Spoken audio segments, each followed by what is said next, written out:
దేశం మొత్తం కూడా ఒక మాక్ డ్రిల్ నిర్వహించబడుతూ ఉంది. సాయంత్రం 4 గంటల నుంచి 4:30 గంటల వరకు. ఈ మాక్ డ్రిల్ యొక్క ముఖ్య ఉద్దేశం ఏంటంటే, అత్యవసర సమయాల్లో మనం ఎవరైనా శత్రువు మన మీద దాడి చేస్తున్నప్పుడు, లేదా ఎయిర్ ఫోర్స్ అటాక్ అయినప్పుడు, లేదా ఏదైనా బాంబుల దాడి జరిగినప్పుడు, ఇట్లాంటివి జరిగినప్పుడు ప్రజలు తమ ప్రాణాలు ఎలా కాపాడుకోవాలి అనేది ప్రజలకు ఒక అవగాహన కల్పించాలని మాకు ప్రభుత్వం నుంచి ఆదేశాలు వచ్చినాయి. దాని ప్రకారం ఈరోజు 4 నుంచి ఇప్పుడు 4:05 అయింది. ఇప్పటివరకు సైరన్ లేచి ప్రజలందరికీ మేము ఈ మాక్ డ్రిల్ యొక్క ముఖ్య ఉద్దేశం వివరించినాము.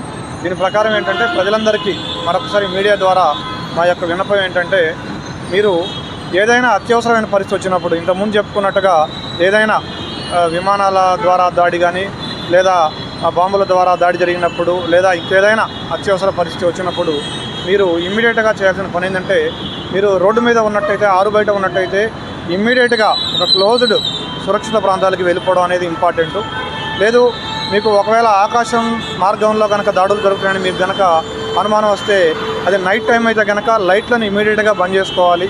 దాంతోపాటుగా మీరు ఇంకా మామూలు ఇల్లు కాకుండా ఇంకా సురక్షితమైనటువంటి ప్రాంతాలకి, ఏదైనా సెల్లార్లు అట్లాంటి వాటిలోకి వెళ్ళడం, దాంతోపాటుగా మీ కుటుంబ సభ్యులందరినీ సురక్షిత ప్రాంతాలకు తరలించడం.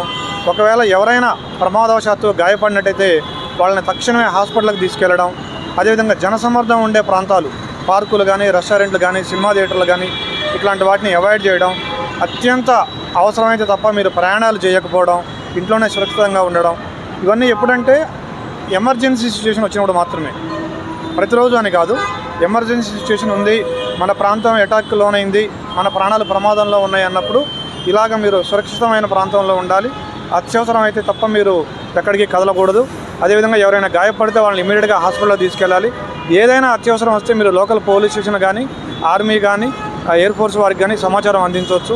అదేవిధంగా మీరు ఆర్మ్డ్ ఫోర్సెస్ని, పోలీస్ వారిని కానీ, సిఆర్పిఎఫ్ వారిని కానీ, పారామిలిటరీ ఫోర్సెస్ని కానీ, ఆర్మీ వారిని కానీ, వారు విధుల్లో ఉన్నప్పుడు వారి ఫోటోలు తీసి సోషల్ మీడియాలో పోస్ట్ చేయడం అట్లాంటివి ఎట్టి పరిస్థితుల్లో చేయకండి.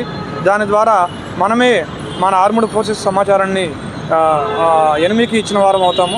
కాబట్టి మీరందరూ కూడా ఇలాంటి విషయాలను గుర్తుపెట్టుకొని మీ ప్రాణాలు, మీ కుటుంబ సభ్యుల ప్రాణాలు, మీ బంధుమిత్రుల ప్రాణాలు సురక్షితంగా ఉండేటట్టు చూసుకోండి. అదేవిధంగా మన దేశ ప్రజల యొక్క ప్రాణాలని కాపాడడంలో కూడా మీ వంతు పాత్ర పోషించండి. Thank you very much.